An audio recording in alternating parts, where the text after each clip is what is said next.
শ্রবণে মুক্তি ইউটিউব চ্যানেলে আপনাকে স্বাগতম। हम हरिनाम पहले था। ब्रह्मांड पुराण में है हरिनाम संकीर्तन, जो महानाम हरे कृष्ण महामंत्र ब्रह्मांड पुराण से आया है। तो अनर्पित कौन सा वस्तु महाप्रभु प्रदान किए हैं? राधा प्रेम ये महाप्रभु का पहले था। तो श्रीमद् भागवत देखिए और पद्म पुराण देखिए, ब्रह्म वैवर्त पुराण देखिए, ऐसा पुराण में है खूब। और सबसे बड़ी बात है महाप्रभु के जो परम गुरुदेव स्वयं अंतिम समय एक श्लोक उच्चारण करते करते पार्थिव नश्वर शरीर को परित्याग करके नित्य लीला में प्रवेश कर गए हैं। हम पहले भी शायद आलोचना किए हैं, फिर भी एक बार दिग्दर्शन देते हैं, पुनरावृत्ति, थोड़ा दृढ़ता के लिए, थोड़ा समझने के लिए। हे दीन दयार्द नाथ, हे मथुरा नाथ, कदा बलोकशी हृदयं तदलोक कातरंग दयित भ्रामति किंकराम्याम। ये श्लोक उच्चारण करते करते अंतिम समय ये नश्वर शरीर पार्थिव शरीर को परित्याग करके नित्य लीला में प्रवेश कर गए। इसका माने है हे दीन दयार्द नाथ, हे दीनन के प्रति दयार्द चित्त जिनकी कृष्ण मथुरा नाथ। अब तुम मथुरा चले गए, अब मथुरा नाथ हो गए हो, अब ब्रजनाथ थे अब मथुरा नाथ हो गए हो। कदा बलोकशी, मैं तो कब तुमको देखूंगी। हृदयं तद अलुक कातरंग, तुमको देखे बिना हमारी हृदय कातर हो रहा है, बहुत कष्ट पार है। दयितो, हे दयितो, हे कृष्ण, भ्रामति, मैं भ्रमित हो रही हूँ। किंकराम्य हम, अब बताओ मैं अब क्या करूं। এই শ্লোকে কৃষ্ণ প্রেম কইল উপদেশ, কৃষ্ণের বিরহে রাধার ভাব বিশেষ।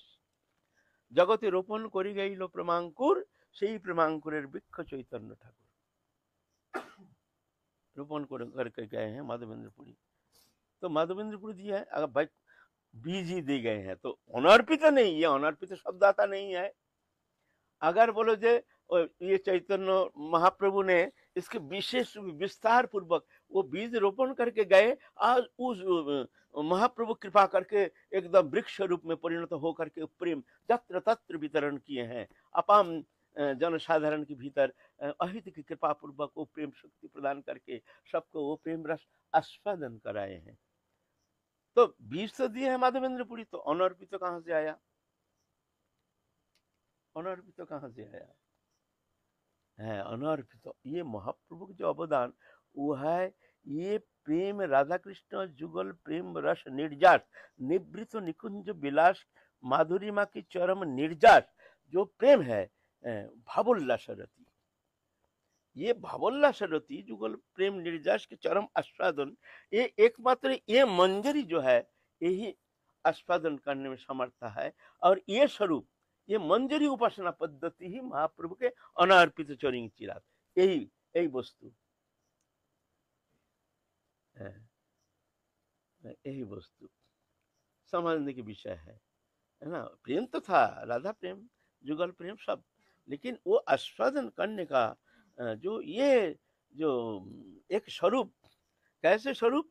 श्रीमती ऋषमा सभे देहभेद मात्र, एक प्राण एक आत्मा सभी राधा तंत्र, সম্ভোগের কালে দুহু আনন্দে উল্লাস, রাধাঙ্গে পুলক ভাব সখিতে প্রকাশ, যত সুখ পায় বৃষ ভানুর নন্দিনী, তার শতগুণ সুখ আস্বাদে সঙ্গিনী, কোন ছলে একসঙ্গে সখীরে মিলায়, সে আনন্দ দেখি শুনি কোটি সুখ পায়।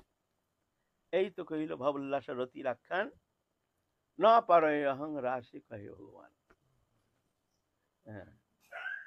ये भावोल्लास रति, ये मंजरी स्वरूप उपासना, राधा रानी के कृपा पुष्ट वो जो स्वरूप है, वो राधा रानी एकमात्र स्वरूप प्रदान करने में समर्थ है। उनकी कृपा बिना साधन चेष्टा, लाखों साधन प्रचेष्टा के द्वारा वहां पहुंचना संभव नहीं है। कोई साधन क्रिया, कोई तप तपस्या, कोई मंगलमय कर्मानुष्ठान, कोई त्याग, व्रत, दान, उपासना आदि कोई भी प्रचेष्टा के द्वारा वो प्रेम रस आस्वादन करना कदापि संभव नहीं है। हमारी जो पंचरस उपासना, शांत, दास्य, सुख, वात्सल्य, मधुर, वृंदावनी उपासना, साधन जहां जाके समाप्त हो जाता है हमारे साधन, ये कायिक शरीर के द्वारा जहां तक पहुंच सकता है वह कहाँ है? वो निर्मल प्रेम, शुद्ध प्रेम, विशुद्ध प्रेम। उसके बाद ये शरीर के द्वारा साधन होना संभव नहीं है। तो ये प्रेम है शांत उपासना जो है, जैसे नवजोगिंद्र आदि, जैसे चतुष्सन आदि, ये शांत रस, यहाँ तक उनके स्थिति है शांत प्रेम रस बस। फिर वृंदावनी उपासना में दास्य, सख्य, वात्सल्य, मधुर और 4 प्रकार उपासना है। जिसका जो भाव है वही भाव लेकर के भगवान के साथ एक संबंध लेकर के जब उपासना करते हैं, एक तदात्मता, एक आत्मीयता, एक प्रिय से प्रियतम जान करके भगवान के साथ एक प्रेममयी व्यवहार, स्वाभाविकी, ये नहीं स्वाभाविकी, उसको राग कहते हैं। ये वृंदावनी उपासना जो भगवान के साथ एक स्वाभाविक बर्ताव, सखा भगवान को अपना मान करके कभी कंधे में चढ़ते हैं, कभी भगवान को कंधे में चढ़ाते हैं। भगवान बैठे हैं, एक सखा करके कृष्ण गोदी के ऊपर पाम को उठा दिए, ए थोड़ा पाम को दबा दे, थोड़ा कन्हैया थोड़ा मेरा पाम को थोड़ा दबा, भाई देख यार दौड़ते दौड़ते दर्द हो रहा, तो हमारे पाम को, और कृष्ण गोदी में लेकर के अपने सखा का पाम दबा रहे हैं। भगवान के साथ एक प्रियतम प्रेममय व्यवहार, ये कोई चिंता का गम्य, ये वृंदावनी उपासना, ये माधुर्य रस की उपासना पद्धति की जो ये अद्भुत एक जो क्रिया, ये एकमात्र ब्रज उपासना पद्धति में है। और कहीं कुत्रापि ऐसी उपासना, विश्व में बहुत सारी उपासना पद्धति है, भगवान का अनंत रूप, अनंत नाम, अनंत लीला, अनंत धाम, बहुत सारी उपासना है, सब ठीक है। भगवान अनंत है, उनके नाम अनंत, रूप अनंत, उनके धाम अनंत, उनकी लीला अनंत, लेकिन हमारे वृंदावनी उपासना में जिस तरह से भगवान के साथ एक प्रियतम, इतने प्रियतम, इतने निकटतम, ऐसे संबंध, यहाँ संकोच नहीं, यहाँ लज्जा नहीं, यहाँ भय नहीं, यहाँ वो मर्यादा भी नहीं, मर्यादा भी उल्लंघन कर जाते हैं प्रेम में। जैसे माता तारण करते हैं, वर्षण करते हैं, कान पकड़ के लाते हैं कृष्ण को, कन्हैया उड़े कुआ उड़े कुआ, ये वृंदावनी उपासना। तो शांत भाव यहाँ तो चतुष्सन आदि यहाँ तक सीमित, आगे नहीं। उसके बाद दास्य भाव, वृंदावन में दास्य भाव है राग तक, राग। इसके बाद प्रेम के बाद है राग, अनुराग, भाव, स्नेह, मान, प्रणय, राग, अनुराग, भाव, महाभाव। ये 7 स्टेज ये आगे और हमारे लिए है, वहाँ सीढ़ी चढ़नी है, लेकिन वहाँ वो जो साधन पद्धति इस शरीर के द्वारा संभव नहीं है। तो वहाँ आगे चलने के लिए स्नेह, मान, प्रणय, राग, ये राग दशा तक दास्य भाव, दास्य भाव, इसके आगे दास्य भाव वो आगे चढ़ नहीं सकता है, वो आगे सीढ़ी वो चलेगा नहीं। वहां तक राग माने इष्ट के प्रति परम अभिष्टता,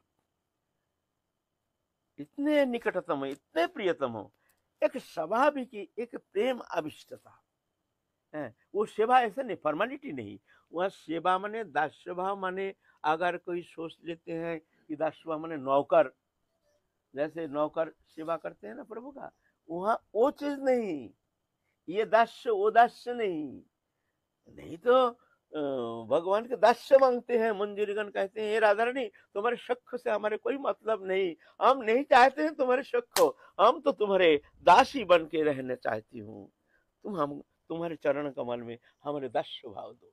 दास्य में जो आनंद, दास्य है समस्त भाव का अंग ही है दास्य भाव। दास्य भाव ऐसा थोड़ी होता है, ये दास उदास नौकर नहीं, परम अभिष्टता, इष्ट के प्रति एक तन्मयता, एक तदात्मता, एक प्रियतम, एक निकटतम, ऐसे भावना, उनकी सेवा, उनकी सेवा पा करके दस्य फिर आगे वो जाना ही नहीं चाहते हैं, उसमें वो तल्लीन होकर के अखंड आनंद सिंधु में निमग्न हो जाते हैं। श्री कृष्ण के चरण सेवा करके, पाद संभान करके दास्य रस की उपासक जो आनंद प्राप्त करते हैं, वहां सर्वैश्वर्य उपासना करके भी वहां वो आनंद उनको मिलना संभव नहीं है। लेकिन वहां स्नेह, मान, प्रणय, राग तक पहुंच सकता है। इसके बाद है सख्य भाव, वहां है अनुराग, इसके ऊपर और स्टेज अनुराग, अनुराग तब सख्य भाव, दशा प्राप्त होकर सख्य भाव, निसंकोच, लज्जाहीन, संभ्रमहीन, एक सबसे प्रियतम, सबसे निकटतम, एक तदात्मता, एक तल्लीनता, हमारे सबसे प्रियतम, निसंकोच। एक बाबा थे शक्कर रस के उपासक वृंदावन में, उनके भाव ऐसे शक्कर भाव। तो गोविंद मंदिर, वो मंदिर के सामने ऐसे लकड़ी का जो ये रहते ना, फ्रेम रहता है ना, सब उसके भीतर जा नहीं सकते, वहां तक जाके खड़े हो जाते हैं। एक दिन क्या भाव है, डंडा लेके चले गए, ए कन्हैया, ए कन्हैया, और वो लकड़ी के ऊपर पाम उठा दिया उसके से, ले हमारा पाम छू ले, हमारा पाम छू ले, देख तू हमारा पाम नहीं छुएगा ना, तेरे पास खेलने नहीं लूंगा, मैं कहता हूँ तू मेरा पाम छू ले, तू ज्यादा आप लोग को बड़ा मानता है ना, तो हमारे पाम छू ले, नहीं तो तेरे को खेलने नहीं लूंगा। ऐसा करके लकड़ी का जो बैरिकेड है उसको पाम उठा दे ऐसे करके, और पुजारी आया, दिखाई दे कहाँ से एक पागल आ गया, दो थप्पड़ मार के बस यहाँ से, ठाकुर जी को पाम दिखा रहा है, पागल कहेंगे, चल यहाँ से, ऐसा करके। वो तो जानते नहीं है भाव। बस मंदिर के आंगन में जाकर बैठ के, तू आज निकाल, तेरे को आज तू हमारे पाम छू करके क्षमा मांगेगा तब जाके मैं तेरे को खेलने लूंगा, नहीं तो खेलने लूंगा नहीं। तू तेरे आदमी से हमको अपमान करा दिया, तो पाम तो छुआ, अब तू निकाल, तू पहले निकाल, मैं तेरे को देखता हूँ। बैठ करके वैसे गाली गलौज करना शुरू कर दिया। सबको भाव ये ब्रज में संभव, ये थोड़ी, ये ऐसे भगवान से ऐसे निकटतम व्यवहार। भगवत प्राप्ति बहुत प्रकार होता है, भगवत प्राप्ति बहुत प्रकार होता है। प्राप्ति होने से ठीक है, वो आनंदमय हो जाता है, संसार चक्र से मुक्त हो जाता है, उसके जड़ चेतन ग्रंथि खुल जाता है, वो दिव्य आनंदमय, वो सभी आनंदमय धाम, वहाँ सब आनंदमय है, चिन्मय है, दिव्य है। ये नहीं जो वहाँ कुछ न्यूनता है, न्यूनता नहीं, ये आस्वादन के तारतम्य।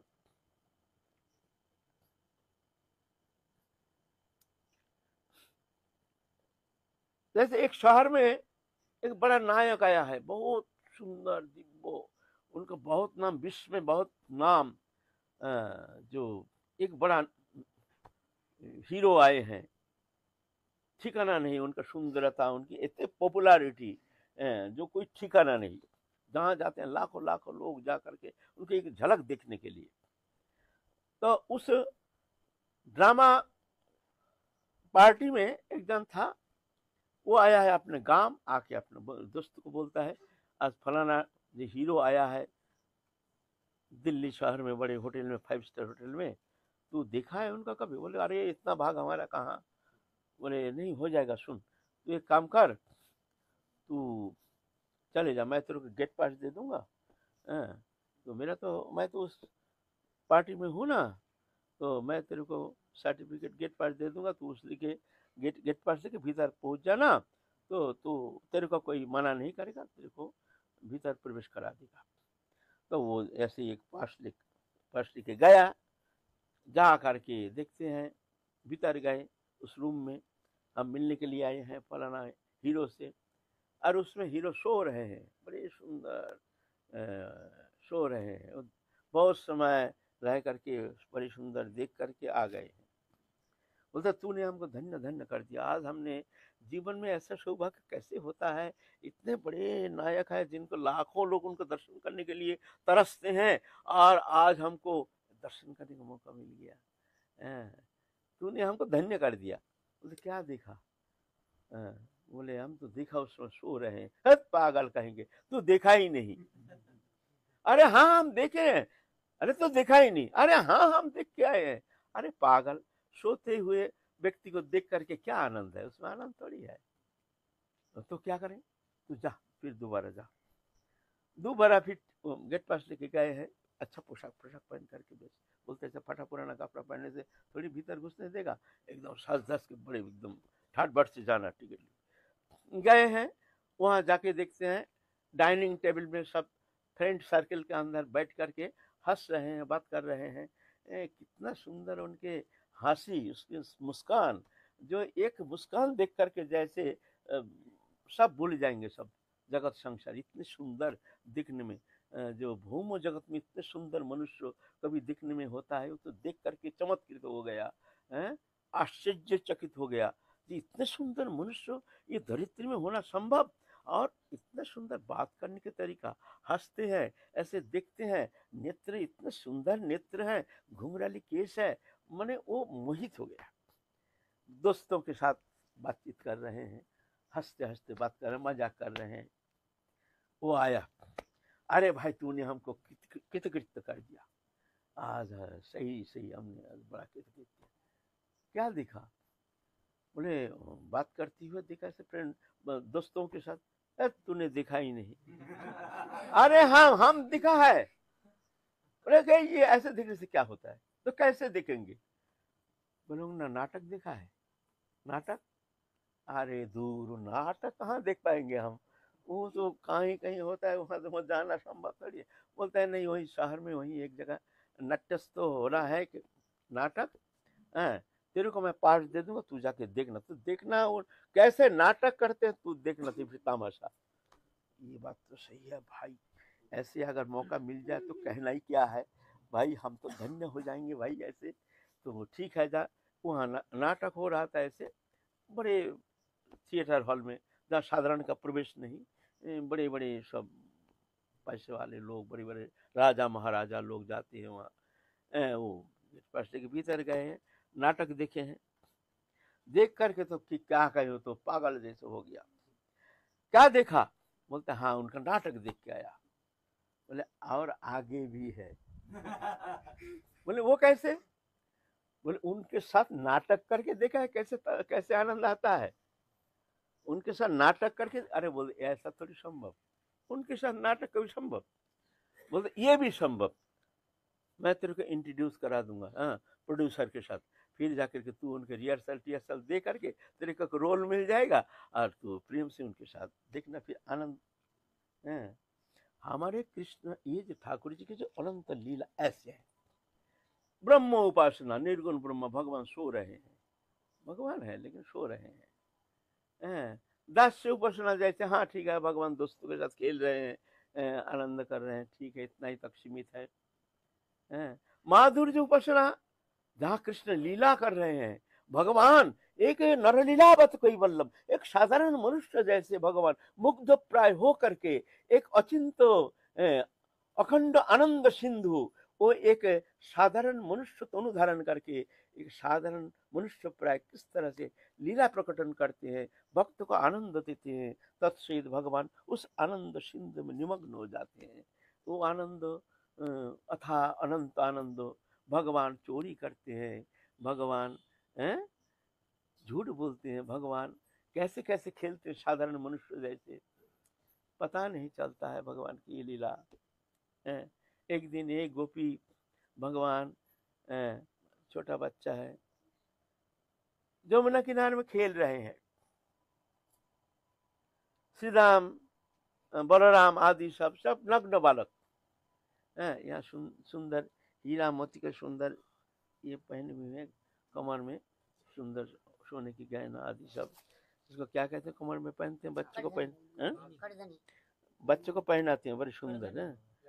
लंगोटी नहीं है, अरे हीरा मोती का बना हुआ ऐसे पहना देते हैं, जैसे लंगोटी जैसे लगता है, लंगोटी नहीं, चुम चुम चुम चुम बसता है, वो अलग चीज है। ऐसे हैं, पहले राजा महाराजा के घर में ऐसे बच्चों की सजाते थे, ऐसे गहने सजावट सुंदर खेल रहे हैं। एक गोपी आई है पानी भरने के लिए, मरेंगे पानी भरेगी क्या, कृष्ण को देख करके ही ऐसे मंत्रमुग्ध हो गए,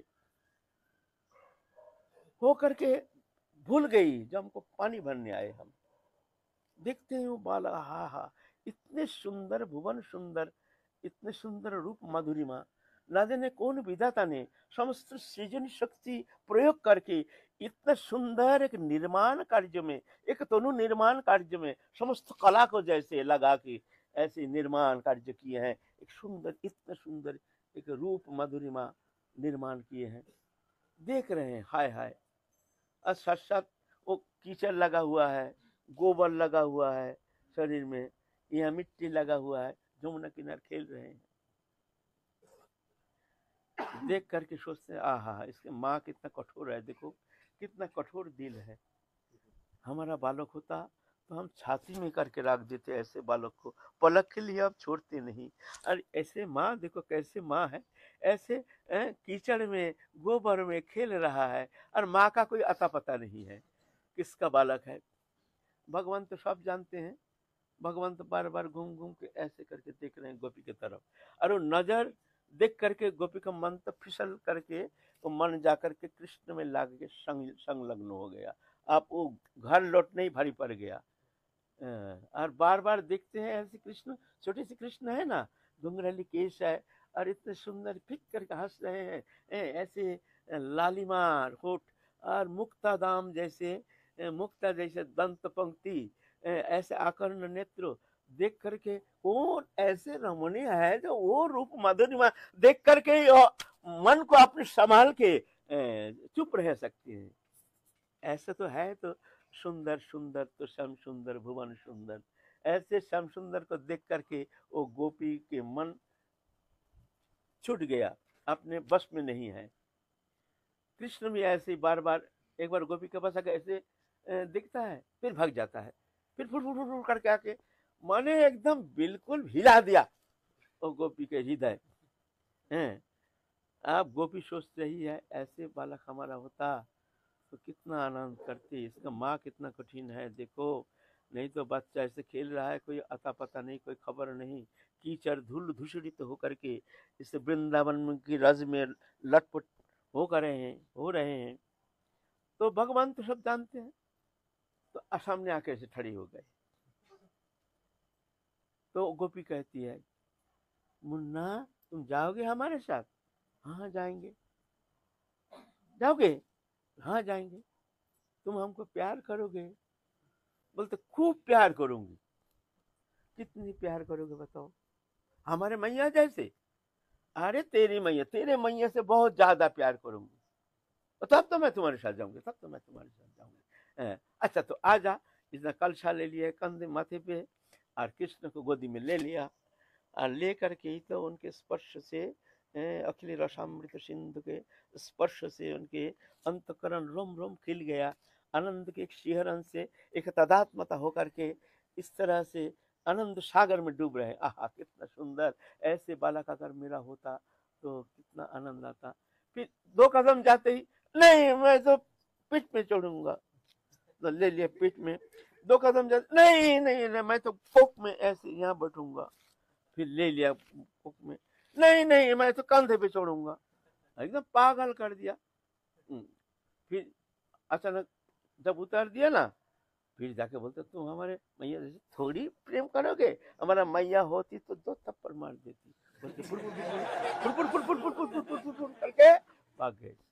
कहने का मतलब है जे बच्चा उद्यम कर रहा है और बच्चे को शासन नहीं करते हो, तो कैसे माँ हो? तुम माँ से कैसे प्रेम करोगे?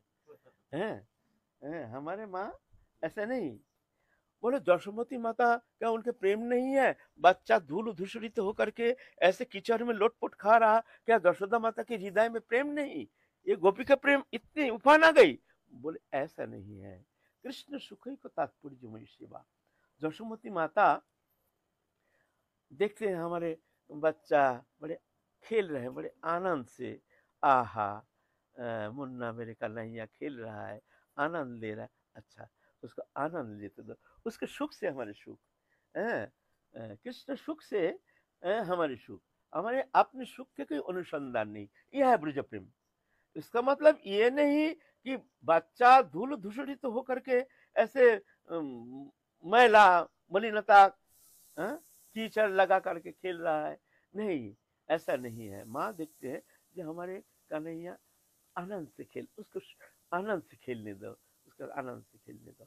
यह है ब्रज प्रेम, ये ब्रज प्रेम। एक बार कृष्ण जब उद्धव जी आए हैं, कृष्ण तो जानते हैं जो उद्धव जी का बहुत ज्ञान है, वो ज्ञान का प्राधान्य था, जो भगवान सर्वमय है, भगवान जहाँ है वहाँ कोई शोक ताप दुख ये रहता नहीं है। रोना किस लिए? रोना तो संसारी लोग अभाव है, अभाव के कारण रोते हैं। तो भगवान सर्वमय है, भगवान जिसने प्राप्त कर लिया उनके लिए तो रोना है तो रहता ही नहीं है, वो तो आनंदमय हो जाते हैं। ऐसे ज्ञानमय प्रकाश होने के कारण वो ऐसे ही भावना आए हैं। भगवान जानते हैं, उद्धव को भेज दिए हैं जो ब्रज प्रेम थोड़ा देख के आ जाए कैसे है। तो उद्धव जी को भेजे हैं, तुम जाओ ब्रज में, जाकर के हमारे संदेश लेके जाओ। तो ये तो लंबा चैप्टर है उद्धव संदेश, लेकिन हमको वहां जाना नहीं है। हम उनके प्रेम की बात कह रहे हैं। उद्धव जी गए हैं नंद भवन में, तो समझा रहे हैं उद्धव जी, जो आप जिसके लिए इतना संताप कर रहे हैं, इतना दुखी होकर रो रहे हैं, वो आपके पुत्र नहीं, वो भगवान है, वो सर्वात्मा है, वो अखिल आत्मा है, वो घट घट वासी है, अविनाशी, वो लीला कर रहे हैं। उनसे कभी कोई जीव का कभी वियोग होना संभव नहीं। आपका भीतर बाहर वही है, आप क्यों इतना शोक संतप्त होकर दुखी हो रहे हैं? बार बार ये शब्द जब कहते हैं, उनका संताप दूर करने के लिए ऐसे उद्धव जी उनको ज्ञान दे रहे हैं, जिससे उनके शोक संतप्त हृदय में कुछ सांत्वना प्राप्त हो जाए। ये 2 बार ऐसे सुनने का बाद नंदो बाबा बड़े जम के रो रहे हैं, फुट फुट के रोना शुरू कर दिए हैं। उद्धव जी घबरा गए, अरे हम तो इनके सुख संताप को दूर करने के लिए आए हैं, अब हमारे शब्द से और दुखी हो गए। दवा देने आए बीमारी नष्ट करने के लिए, और बीमार और बढ़ गया, तो बड़ा गलत हो गया। लेकिन बात क्या हमको समझ में नहीं आया, क्यों इतना रो रहे हैं? शांत होना चाहिए ना। जब भगवान से वियोग होता नहीं, आपके भीतर, आपके पास है, आपके घर में है, सर्वत्र सर्वव्यापक है, सर्वात्मा है, जहाँ पुकारो वहीं वो प्रकट हो जाते हैं, ये लीला है। तो बोलते हैं,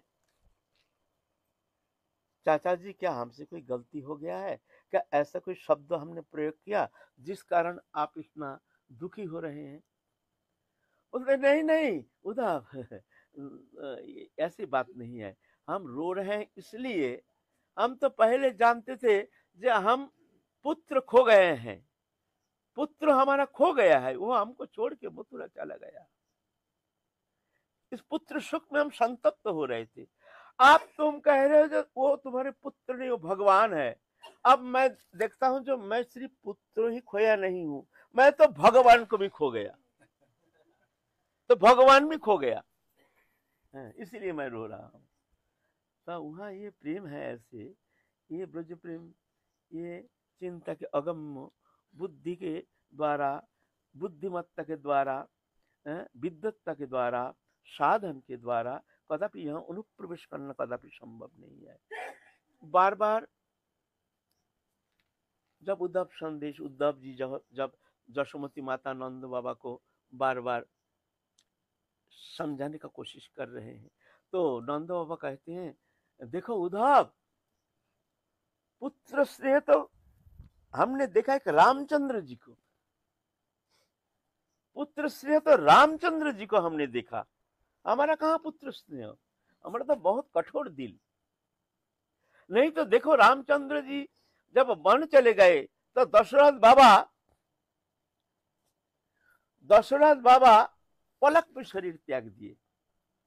और देखो हम अपने पुत्र चले गए, लेकिन अभी तक मेरे कठोर दिल अभी तक मरा नहीं, अभी तक जिंदा है। तो बताओ, दशरथ बाबा का प्रेम ज्यादा है ना हमारे प्रेम ज्यादा है? प्रेम तो किया दशरथ बाबा ने रामचंद्र जी को, हमने प्रेम कहाँ किया? प्रेम अगर करते, वो जाने का साथ साथ दशरथ बाबा प्राण त्याग दिए। और हमारे इतना कठोर दिल देखो उद्धव जी, हमने अभी तक कठोर दिल, कृष्ण चले गए, अभी तक हमने देखो किस तरह से जिंदा है, अभी भी जीने का शौक लेकर बैठे हैं, वृद्धावस्था है। बताओ, तो प्रेम का हमारे अंदर, प्रेम का प्रेम तो किया दशरथ बाबा ने। क्या बात ऐसा है? बोलो ना, बात ऐसा नहीं है, बात ऐसा नहीं है, बहुत कठिन है। नंद बाबा तभी प्राण त्याग देते, लेकिन कृष्ण ने कह गया, पापा मैं आऊंगा, बहुत जल्दी आऊंगा। तो प्राण को बड़े कष्ट से, जो मृत्यु समय के जो कष्ट है उसको धारण करके, जो ना अगर हम प्राण त्याग देंगे तो कृष्ण आके जब देखेंगे हमारा मैया नहीं, हमारे पापा नहीं, तो वो जो दुखी हो जाएगा, हमारा आत्मा कहीं भी किसी लोक में रहे तो वो वेदना हमको सहन करना बड़ा कष्टदायक हो जाएगा। इसीलिए जब भी वही प्राण छूटने का समय आ जाता है, जो आप कृष्ण चिंता में इतना तल्लीन था, इतना तन्मय था, आप प्राण निकल, उसी समय कोई बहिर्मुख कोई भाव लेकर के, हाँ हाँ ये करो वो करो वो करो वो करो, जैसे कोई रकम कृष्ण को भूलने का चेष्टा करके धीरे धीरे मन को, प्राण को धारण करने के लिए ये कठिन चेष्टा। बोलो कितना बार मृत्यु जंत्रणा, लाखों लाखों बार ऐसे मृत्यु जंत्रणा सहर करके, एकमात्र कृष्ण आकर के, ये कष्ट कृष्ण कष्ट होगा जो हमारे मामा मैया हमारे पापा है नहीं, तो वो जो दुखी हो जाएगा, ये दुख हमारे आत्मा कहीं भी किस लोक में भी रहेगा, वो ये दुख सहन करना उसके संभव नहीं है। तो ऐसे बात नहीं है, ये ब्रज प्रेम, ये यहाँ अनुप्रवेश करना इतना सहज नहीं है, बहुत कठिन बात है। और ये माधुर्य उपासना पद्धति, उसके अंदर ये चरम निर्जास, जो हमारे सखी मंजरी उपासना भवोल्लास रति, ये तो उससे भी परे है, उससे भी परे है। जो वस्तु महाप्रभु ने कृपा करके इस कलि युग में एकमात्र कृपा करके महाप्रभु ने ये वस्तु प्रदान की है, भवोल्लास रति, उज्जवल प्रेम रस, राधा कृष्ण जुगल निवृत्त निकुंज विलास, माधुरिमा के जो निर्जास, वो वस्तु ये भवोल्लास रति ये प्रदान किए हैं। तो महाप्रभु अभी काशीपुरी में विराजमान है, सनातन गोस्वामी को शिक्षा प्रदान कर रहे हैं। सनातन गोस्वामी को माध्यम करके महाप्रभु साध्य साधन तत्व शिक्षा दे रहे हैं, प्रेम तत्व, रस तत्व इत्यादि शिक्षा परिपूर्ण रूप से उनके भीतर अनुप्रविष्ट करा करके, पूर्ण शक्ति संचार करके, फिर उनको परिपक्व दशा प्राप्त करा करके उनको वृंदावन भेजे हैं, जो तुम यहाँ जा करके फिर ग्रंथ प्रणयन करो, और साधक के लिए ये ग्रंथ साधन साध्य तत्व संबंध में तुम ग्रंथ प्रणयन करो इत्यादि विषय ज्ञान दे करके वृंदावन में भेजे हैं। तो महाप्रभु सनातन गोस्वामी को जो जो शिक्षा प्रदान किए उसके विषय में किंचित दिग्दर्शन देंगे।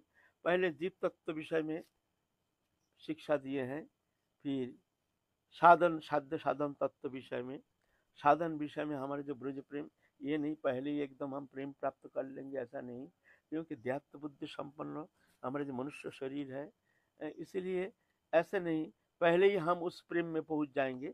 इसलिए साधन की अवस्था जो है उस तरह से उसको साधन प्रक्रिया जो है उसको अनुशीलन करना जरूरी है। पहले साधन भक्ति, पहले साधन भक्ति, साधन करते करते करते करते जब चित्त शुद्ध होता है तभी जाकर के धीरे धीरे वो भाव भक्ति, फिर प्रेम भक्ति, फिर जाके उनके भीतर राधा रानी कृपा करके प्रदान करते हैं वो प्रेम भक्ति। तो साधन भक्ति दशा में साधक का पहले तो असत्संग त्याग, फिर सत्संग, सत्संग में रहना जरूरी है। साधु संग, सत्संग, जिस संग से मन में भक्ति भाव के उद्दीपन होता है, भगवत भजन में मन लगता है, मन में जो हमारी विक्रिया है उससे हमारे हृदय शुद्ध होता है, हमारे भीतर एक भगवत प्रेरणा के स्रोत आती है, हमारा मन में एक ऐसे प्रेरणा आती है कि हाँ हम भजन करेंगे। जब मनुष्य तनु प्राप्त कर लिया, अब हमको अवश्य इसी शरीर रहते रहते हमको राधा रानी की कृपा प्राप्त करनी है, ऐसे दृढ़ विश्वास लेकर के उसको आगे बढ़ने के लिए प्रयत्न करना चाहिए। उसका मूल है साधु संग। तो साधु संग संबंध भी हम लोग आलोचना किए हैं। तो फिर आया है शरणागति। आप शरणागत होना बहुत जरूरी है। जब तक साधक शरणागत नहीं होते हैं तब तक जाकर के वो ये माया चक्र से मुक्त होना कदापि संभव नहीं है। दैवीज्येष गुणमयी मम माया दुरत्तया ममेवाजे प्रबद्धन्ते माया में तंग तरन्ति थे। भगवान गीता में कहते हैं ये गुणमयी जो माया, ये पार लगाना जीव में कोई सामर्थ्य है नहीं। अपने निज चेष्टा के द्वारा कोई सोचे कि हम ये माया पार लगा देंगे, कदापि संभव नहीं है। तो क्या करना चाहिए ना, ममे वह जे प्रबद्धन्ते माया में तंग तरन्ति थे। जो मेरे शरणागत हो जाते हैं, मेरी कृपा से वो माया पार लगा देते हैं। जैसे कई आप गए हैं किसी घर में कोई भिक्षा करने के लिए, राधे श्याम, अरे कुत्ता आ गया एकदम, मैया मैया कुत्ता को संभालो, मैया कुत्ता को संभालो। दो मालिक आकर के कुत्ते को संभाल लेते हैं, फिर देते हैं। तो ऐसा है ना। तो इस तरह से ये माया तो साधन अवस्था में तो आएगी ही। माया तो नाना प्रकार रूप रेखा बना करके साधक को पीछे ले जाने के लिए बहुत कोशिश करेगा, है ना। ये तो करेगा। अगर उसमें भूल गया तो फिर जाके हमारा मानव जीवन चौपट।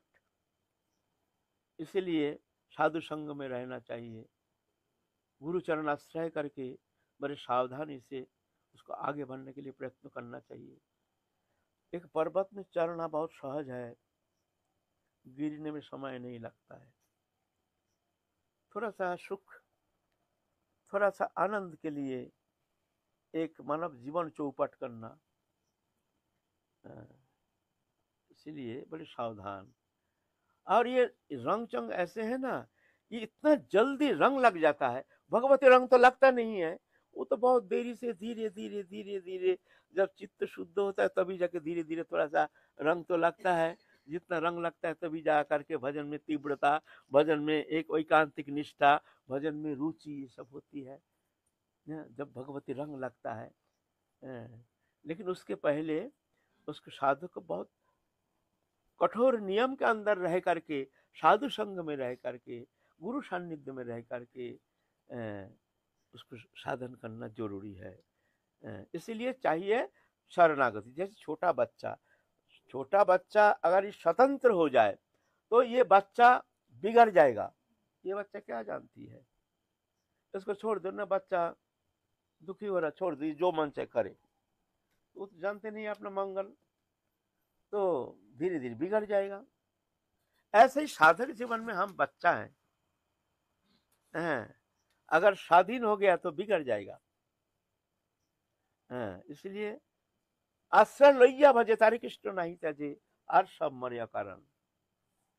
आश्रय रह करके भजन करना जरूरी है। पहले शरणागति, इसलिए बच्चा जैसे माँ के शरण में रहते हैं तो माँ उसको ठीक दिशा निर्देश करके धीरे धीरे उसको बड़ा कर देते हैं। फिर जाकर के जब बड़ा हो जाता है, अच्छा शिक्षा प्राप्त कर लेता है, तो वो बच्चा माता पिता को ही भी पोषण करते हैं, वो बच्चा ही, है ना। लेकिन पहले स्थिति में माता पिता के शरणागत होकर रहना बहुत जरूरी है। छोटा बच्चा कुछ जानता नहीं है। ऐसे साधक जीवन में हम बच्चा है, अगर ये स्वतंत्र हो गया तो बिगड़ जाएगा। इसलिए शरणागति का लक्षण क्या है, कल हम लोग आलोचना कर रहे थे। अनुकूल ग्रहण, प्रतिकूल वर्जन, रक्षा कर्ता रूप में वरण, रक्षा करेंगे ऐसे दृढ़ विश्वास, रक्षा करो बोल करके आरती प्रकाश और आत्म समर्पण, ये सर्वविदा शरणागति है। ये सर्वविदा शरणागति अगर ठीक ठीक होता है तो उसको शरणागत माना जाएगा। अनुकूल ग्रहण, अनुकूल ग्रहण माने जिस कर्म के द्वारा भगवान प्रसन्न होते हैं, जिस कर्म के द्वारा हृदय हमारे निर्मल होता है, निर्मलीकरण, हमारे भीतर काम क्रोध लोभ मद मात्सर्य आदि इससे मुक्त होकर के भगवत चरण में हमारे रतिमति उत्पन्न होती है, ऐसी जो चेष्टा यह है अनुकूल ग्रहण। प्रतिकूल वर्जन, इसके प्रतिकूल असत संग त्याग, बहिर्मुख लोगों का संग त्याग, जिस संग के द्वारा मन में विषय भावना का उद्रेक होता है उस संग से दूर रहने का चेष्टा। हम तो पता है ये सिर्फ मनुष्य का संग ही नहीं, एक वस्तु संग, एक व्यक्ति संग। वस्तु संग भी बड़ा खतरनाक होता है। व्यक्ति संग जो जिस संग से हमारे मन में विषय भावना उद्रेक होता है उस संग से ही दूर रहो। मन चले चलने दो, तुम नहीं चलना, तुम चलोगे तो काम बिगड़ जाएगा। पहले बहिरेंद्रिय संयम फिर अंतर इंद्रिय संयम। अंतर इंद्रिय तो हमारा संयम ही तो होता नहीं है, होना संभव भी नहीं है, लेकिन अंतर इंद्रिय संयम हो चाहे ना हो, कम से कम तुम्हारा बहिरेंद्रिय संयम, नहीं हम जाएंगे नहीं, नहीं हम उठेंगे नहीं, नहीं हम देखेंगे नहीं, इतना करो। पहले बहिरेंद्रिय संयम करना ही पड़ेगा। मन का पीछे पीछे हम दौड़ेंगे तो क्या होगा? काम बिगड़ जाएगा, है ना। तो इसीलिए महत्पुरुष के सानिध्य में रह करके संयमित जीवन व्यतीत करने का चेष्टा करना चाहिए।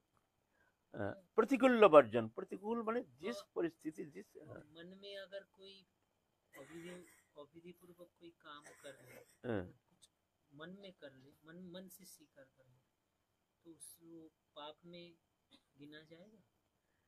देखो मन का स्वभाव है, मन में ना जाने कितना कितना रंग चढ़ता है, रंग कौन जानता है।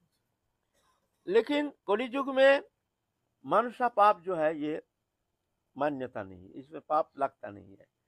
और मन के द्वारा मंगलमय कार्य जो अगर वो करता है तो उसको पूर्ण फल मिल जाता है। यह है मन के द्वारा। तुम चिंता, हमारे तो पैसा कौड़ी नहीं है, हम अगर ऐसे संत सेवा वैष्णव सेवा करते हमारे पास बहुत रुपया होता तो हमको साधु सेवा संत, तो मन ऐसा हुई ना, वो साधु सेवा का फल मिल जाएगा तुमको। ये कलियुग में ये विशेषता। और मन में कोई पाप प्रवृत्ति आ गया, मन में आता है, ये तो छोड़ेगा नहीं, लेकिन उसका फल भोगना। फल होता है तभी जब जाके इंद्रिय के द्वारा जब जाके वो क्रियाशील होता है, तभी जाके वो दोष माना जाता है। प्रथमतया तो मन में ही आता है, तब कार्य में परिणत होता है। तो मन में आने से ही मन तो दूषित हो जाता है। तो क्या किया जाए? तो पाप तो बाद में होगा, अभी तो मन में आया। तो होने से उतना तक तो माफ कर देते हैं भगवान कलियुग में। इंद्रिय चलो मन नहीं होना चाहिए, तुम मन चले चलने दो। भगवान से प्रार्थना करो, प्रभु हमारा मन तो संयमित तो नहीं है, क्या करूं प्रभु, हमारे पूर्व जन्म जन्म के दुष्कृति जात कर्म फल के कारण आज मैं ये भोग रहा हूँ। हमारे अंतर जगत हमारे दुष्ट चिंता में दूषित है, ये प्रभु तुम कृपा करो, हमारे अंतकरण शुद्ध कर दो, निर्मल कर दो।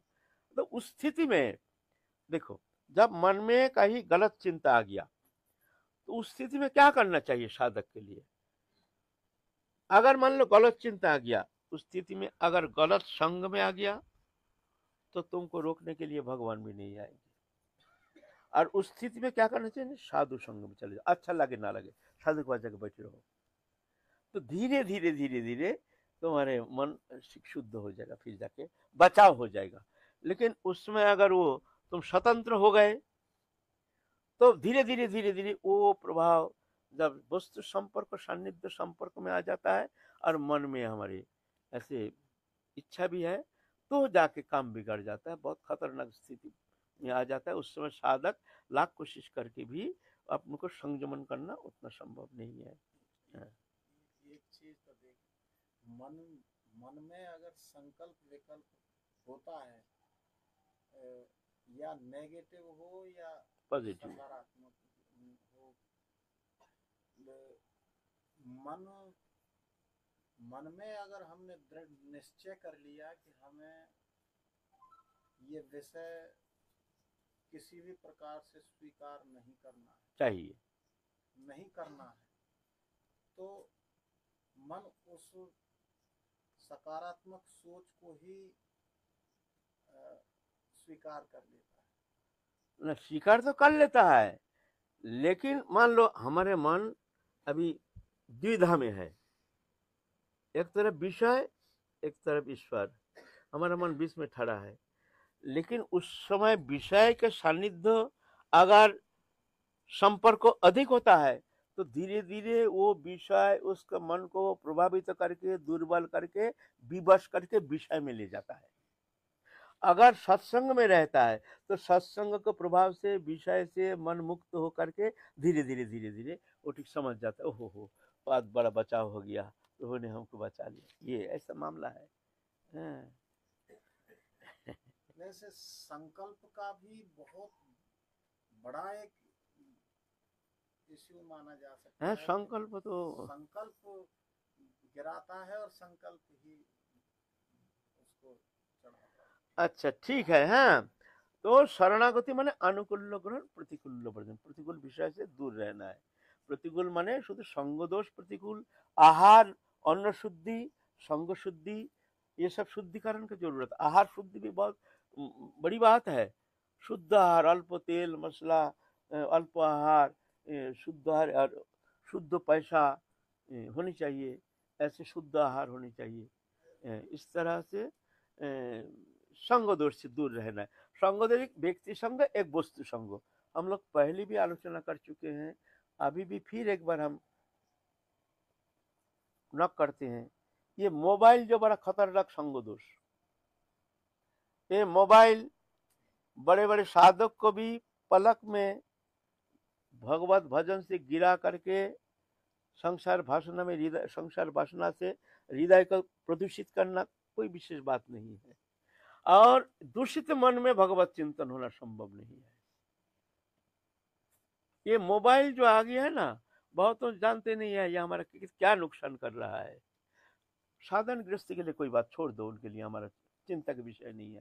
चिंता का विषय हम साधु समाज के लिए, जो जब काम नहीं है हम मोबाइल दिख रहे हैं, ऐसे ऐसे उसमें भरा हुआ है, ये ऐसे ऐसे ऐसे ऐसे तमाशा उसमें है, भाई मन को लगाएगा ही। ऐसे ऐसे दृश्य, ऐसे ऐसे, अरे देखो ये वाला, अच्छा अच्छा ये क्या है, देखो ये क्या, अच्छा वहाँ क्या, अच्छा ऐसा हो रहा, अच्छा ऐसी बात है, ऐसी बात है, ऐसे नाना प्रकार। खैर हम तो उतना जानते नहीं है, लेकिन है बहुत कुछ उसमें है।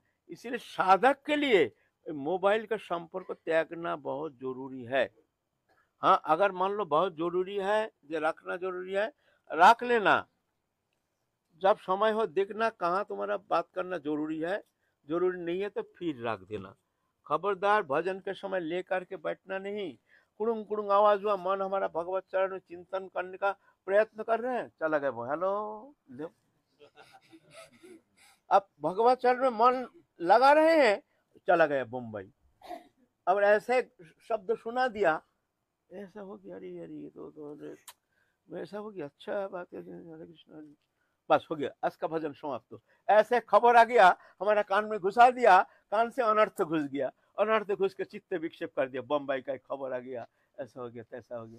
सूक्ष्म रूप में वो हमारे विक्षेप पैदा करके हमारा भजन को समाप्त कर दिया, है ना। सूक्ष्म रूप में विचार करना, सूक्ष्म रूप में। इसलिए भजन के समय तो इसको मान लेना ये जहर है, स्विच ऑफ करके इसको रख देना। जब तक भजन करोगे तब तक चिंतन करना, जो हम अपने आप को बेच दिया ठाकुर जी के चरण में, ये समय हम दुनिया का नहीं है, सब मर गया। मान लो दुनिया प्रलय हो गया, हम मात्र का बचे हुए हैं, ऐसे जान करके भजन करना। ऐसा ना, एक मोबाइल ऐसे दुष्संग, दुष्संग कहिए कोई तब आत्मवंचना, कृष्ण भक्ति बिना अन्य कामना, ये कोई तब प्रधान है ये मोबाइल। तो जो भजन करना चाहते हैं उसको ये टीवी और ये मोबाइल से बहुत दूर रहना पड़ेगा, नहीं तो भाई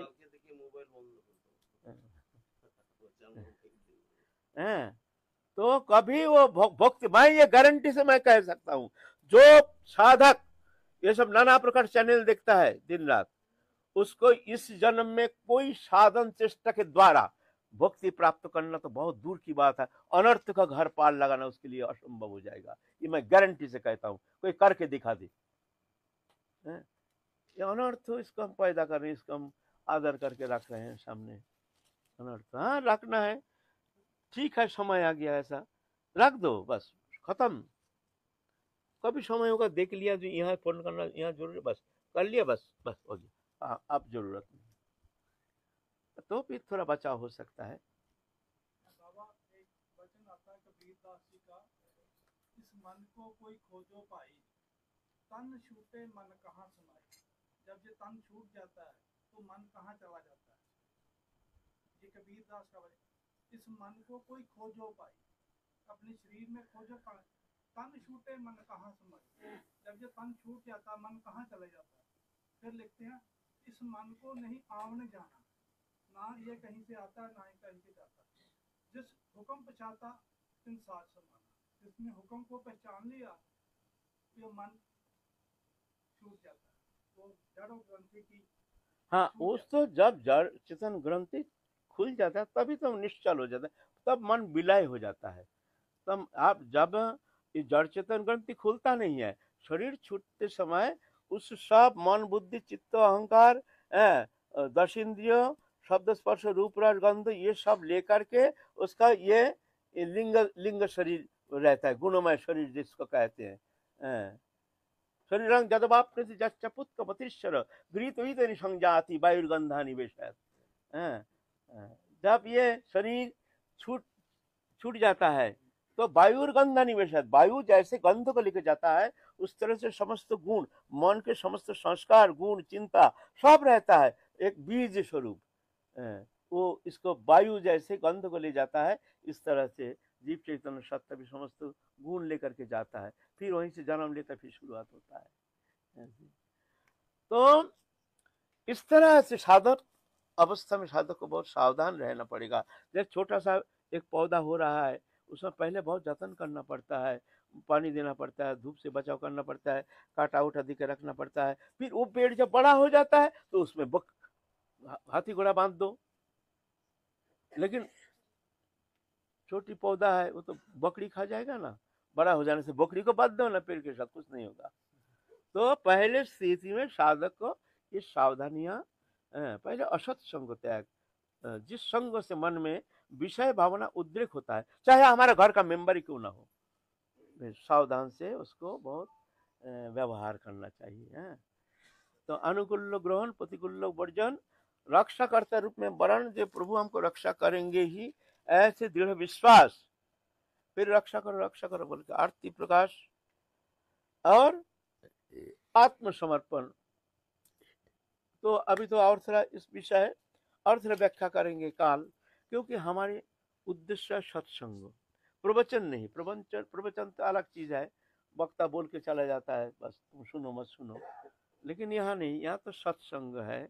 आत्म कल्याण के लिए, आत्मशोधन के लिए हम लोग यहाँ आए हैं, बहुत दूर दूर से आए हैं, जिससे हमारा कल्याण हो, या हमारे मन में कोई प्रश्न हो, कोई जिज्ञासा हो, तो कर सकते हैं यहाँ। अगर हमें जानकारी नहीं है तो आप सुना सकते हैं, जैसे भैया थोड़ा सुना दिया, ऐसा कर सकते हैं। सत्संग बिनु सत्संग ना हरि कथा ते हो बिनु मोह न भाग, मोह गए बिनु राम पद होए न दृढ़ अनुराग। जय जय Shri Radhe. Subscribe to our YouTube channel. Thank you.